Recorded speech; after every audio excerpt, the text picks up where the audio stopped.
Next பார்க்க போற capsule training product எதை பத்தி அப்படின்னு பாத்தீங்க அப்படின்னா ultimate support for your brain health. ஜென்ரலா சொல்லணும் அப்படின்னு பாத்தீங்க அப்படின்னா நமக்கு பிரெயின் ஹெல்த் அப்படின்றது ரொம்பவே இம்பார்ட்டன்ட். எஸ்பெஷலி சொல்லணும் அப்படின்னா நம்ம எந்த அளவுக்கு ஓவரா ஸ்ட்ரெஸ் ஆகுறோமோ அதிகப்படியா சேதம் அடையக்கூடியதுல ரெண்டு செல் ரொம்ப முக்கியம். ஒன்னு நம்ம பிரெயின் செல், இன்னொன்னு நம்மளோட ஹார்ட் செல்ஸ். அப்போ நம்மளோட பிரெயின் செல்ஸை என்ஹான்ஸ் பண்றதுக்கும் பிரெயினோட ஃபங்க்ஷன்ஸை வந்து ஓவரால் பூஸ்ட் பண்றதுக்கும் நம்ம மெயினா பார்க்க போற நம்மளோட டிரான்ஸ்ஃபர் ஃபேக்டர் ரீகால் பத்தி தான் இன்னைக்கு பார்க்க போறது. So four left transfer factor recall அப்படின்னு சொல்லும் போது ஜென்ரலா வந்து பாத்தீங்க அப்படின்னா பிரெயின் தான் எல்லாத்தோட மெயின் சிபியூன்னு சொல்லலாம். ஏன்னா உங்க பாடியை கம்ப்ளீட்லி கண்ட்ரோல் பண்றது. ஹார்ட்னா இந்த டைம் இவ்வளோ வந்து பீட் ஆகணும், இந்த டைம்க்கு நீங்க இவ்வளோ ரியாக்ட் பண்ணணும், நீங்க பால்பிட்டேஷன் ஆகுறீங்க, பதப்பதட்டமா இருக்கிறதா இருக்கட்டும், நீங்க ரிலாக்ஸ்டா இருக்க போறீங்களா, காமா இருக்க போறீங்களான்றது எல்லாத்தையுமே டிசைட் பண்ண போறது யார் அப்படின்னா நம்மளோட பிரெயின். அப்ப பிரெயின் ஹெல்த் அப்படின்றது ரொம்பவே இம்பார்ட்டன்ட். ஒரு பீரியட் ஆஃப் டைம்ல எல்லாம் சொல்லலாம் இந்த ஏஜுக்கு மேலதான் வந்து பிரெயின் ரிலேட்டட் ப்ராப்ளம்ஸ் எல்லாம் வரும்னு சொல்லிட்டு. இப்பெல்லாம் அப்படி கிடையாது. எந்த அளவுக்கு அவங்களோட ஸ்ட்ரெஸ் ஃபேக்டர் வந்து அதிகமாகுதோ, அழுத்தம்ன்றது வந்து நிறைய வகையில நடக்கலாம். எல்லாருக்குமே மன அழுத்தம் தான் இருக்கணும்னு கிடையாது. சிலருக்கு அவங்க வேலையோட என்ன சொல்றது ப்ரெஷர்னால இருக்கலாம், ஒரு சிலருக்கு அவங்க இருக்கிற என்விரான்மெண்ட்னால இருக்கலாம், ஒரு சிலருக்கு அவங்களுக்கு ஜெனட்டிக்காவே அவங்க பாடியில வந்துட்டு செல்ஸ்களோட மாற்றங்கள் வந்து அதிகமா இருக்கலாம், அந்த நோய் வாய்ப்படுறதுக்கான வாய்ப்பு அதிகமா இருக்கலாம். இது எல்லாமே ஏதோ ஒரு வகையில ஸ்ட்ரெஸ்ஸை கிரியேட் பண்ணும். Okay, so four life transfer factor recall அப்படின்னு சொல்லும் போது இது நம்மளோட பிரெயினுக்கும் பிரெயின்ல இருந்து நம்ம பாடிக்கு கனெக்டிவிட்டி நர்வஸ் சிஸ்டத்துக்கான சப்போர்ட்டையுமே அதிகப்படுத்தும். ஸோ ஸ்பெசிஃபிக்காவே இது வந்து நம்மளோட பிரெயின் அண்ட் பிரெயின் செல்ஸ் வந்து டார்கெட் பண்ணி ஒர்க் பண்ணக்கூடியது. ஓகே, பிரெயின் சொல்றோமே, பிரெயின்னா என்ன அப்படின்னு பாத்தீங்க அப்படின்னா உங்க நமக்கு வந்து ஃபர்ஸ்ட் கருவா ஃபார்ம் ஆகும்போது ஃபர்ஸ்ட் ஃபார்ம் ஆகுறதே வந்து பிரெயின் தான் ஃபார்ம் ஆகும். பிரெயின் ஃபார்ம் ஆகி பிரெயின் பிளேட்ஸ் எல்லாம் அட்டாச் ஆனதுக்கு அப்புறம் அடுத்த ஆர்கன்ஸ் எல்லாமே ஃபார்ம் ஆகுறது. ஸோ பிரெயின் அப்படின்றது தான் உங்களுக்கு வந்து பாத்தீங்க அப்படின்னா உங்களுக்கு எப்ப எந்த மாதிரி எனர்ஜி சிஸ்டம் ஒர்க் ஆகணும், எவ்வளவு பீக் போகணும், எவ்வளவு கம்மியா இருக்கணும்னு சொல்லிட்டு கைட் பண்ணக்கூடியது.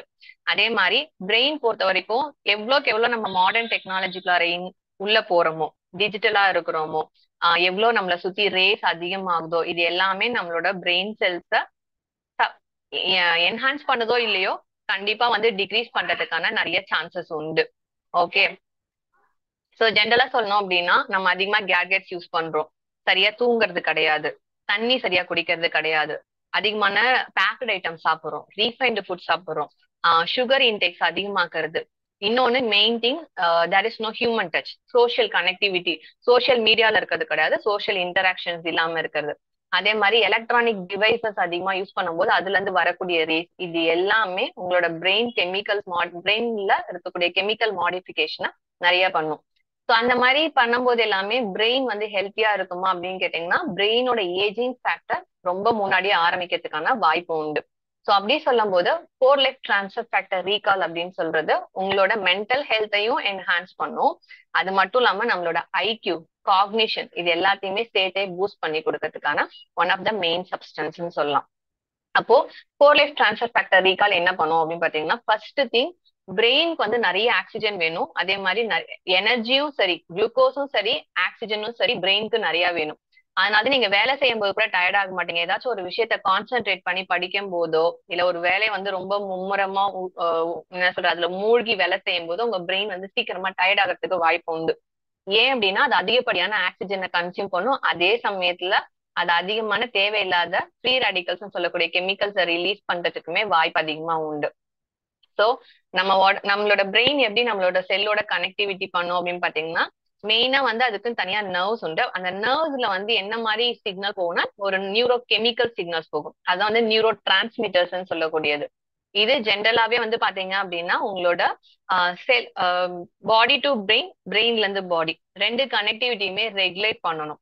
ஒரு சில சமயம்லாம் சிக்னல் போகும் ஆனா நீங்க அதுக்கு ரியாக்ட் பண்ண மாட்டீங்க.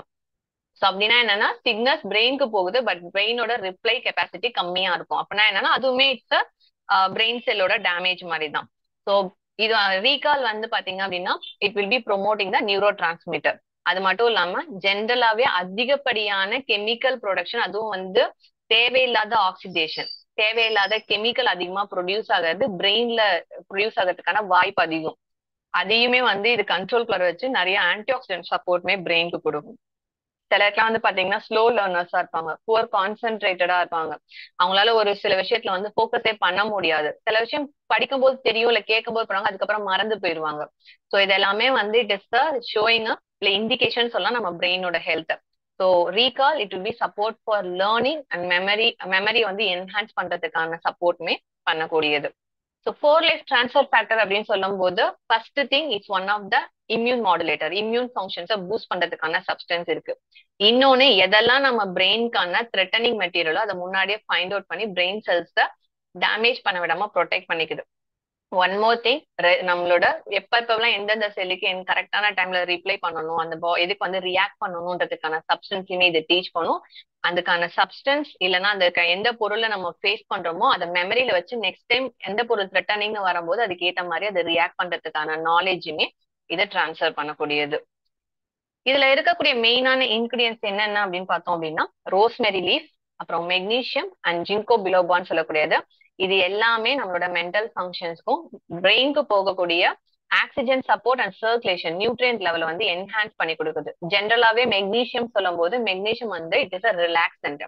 எவ்வளவுக்கு எவ்வளவு நீங்க அழுத்தமா இருக்கீங்களோ அந்த அளவுக்கு ஆக்சிடேஷன் நடக்கிறதுக்கு சான்சஸ் அதிகம். ஸோ இதை அதை கம்மி பண்ணி உங்களை ரிலாக்ஸா வச்சுக்கிறதுக்கு ஹெல்ப் பண்ணும்.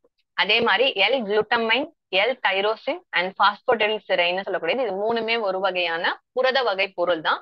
ஆனா இது எல்லாமே maximum function like anti accident. Brain ஹெல்த்தை என்ஹான்ஸ் பண்றதுக்கும் பிரெயினோட காக்னிஷன், அதாவது காக்னிஷன் என்னன்னா கரெக்டா எந்த டைம் என்ன மாதிரி கேள்வி கேட்கிறோமோ அதுக்கு நம்ம ரியாக்ட் பண்ணணும், ரிப்ளை பண்ணணும். எவ்வளவு ஃபாஸ்டா உங்க பிரெயின் ஒரு சில விஷயத்தெல்லாம் ப்ராசஸ் பண்ணுதுன்றதெல்லாம் நம்ம பார்ப்போம். அதான் வந்து காக்னிஷன் சொல்றது. அதை ப்ரொமோட் பண்ணி கொடுக்கறதுக்கு இது வந்து நமக்கு சப்போர்ட் பண்ணும். ஸ்பெசிபிக்கா இந்த 3 விதமான அமினோ ஆசிட் மெட்டீரியல்ஸ்மே. இது மட்டும் இல்லாம பீட்டா கேரோட்டின் சொல்லக்கூடிய பீட்டா கேரோட்டின் வந்து இது வந்து ஒரு தாவர வகை பிக்மெண்ட்னு சொல்லலாம், இன்னொன்னு ஆன்டி ஆக்சிடென்ட்னு சொல்லலாம், இன்னொன்னு இது விட்டமின் ஏவோட வெஜிடபிள் சோர்ஸ்னு சொல்லலாம், ப்ரோ விட்டமின் ஏன்னு இதை சொல்லுவோம். இதோட ஓவரால் ஃபங்க்ஷனே வந்து பாத்தீங்கன்னா ப்ரொடெக்ஷன் தான், ஆன்டி ஆக்சிடென்ட் ரோல் தான் பண்ணும்.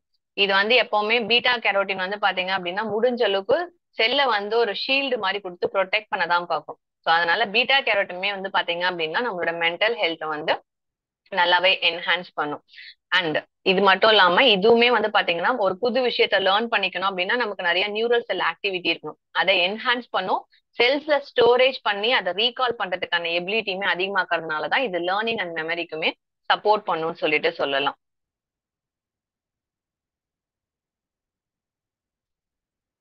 Okay, and next one L சிஸ்டைன்னு சொல்லக்கூடியது. எல் சிஸ்டைன்னு சொல்லும் போது இதுவுமே வந்து ஒரு வகையான அமினோ ஆசிட் தான். இது மேக்சிமம் ஃபங்க்ஷன் என்னன்னு பாத்தீங்கன்னா ஆன்டி ஆக்சிடென்ட் சப்போர்ட் சொல்லுவாங்க. நிறைய பேர் வந்து குளுட்டோதைன் பத்தி எல்லாம் கேள்விப்பட்டிருப்போம், ரைட்டா? ஸோ எல் சிஸ்டைன்றது வந்து நேச்சுரலா குளுட்டோதைன் மட்டும் கிடையாது, அது மாதிரி நிறைய அதர் ஆன்டி ஆக்சிடென்ட் சப்ஸ்டன்ஸுமே நமக்கு பிரெயினுக்கு நிறைய நீடட் இருக்கு. அதை ப்ரொமோட் பண்ணி கொடுக்கறதுக்கு நமக்கு எல் சிஸ்டைன்ற மெட்டீரியல் நமக்கு கண்டிப்பா தேவை. ஸோ இதுவுமே ஆன்டி ஆக்சிடென்ட் சப்போர்ட் நமக்கு பாடிக்கு பண்ணக்கூடியது. அப்போ ஒரு நாளைக்கு நம்ம எத்தனை கேப்சூல்ஸ் எடுத்துக்கணும், எப்படி எடுத்துக்கணும் அப்படின்னு பாத்தீங்க அப்படின்னா மினிமம் ஒரு நாளைக்கு 3 கேப்சூல்ஸ் எடுத்துக்கணும்.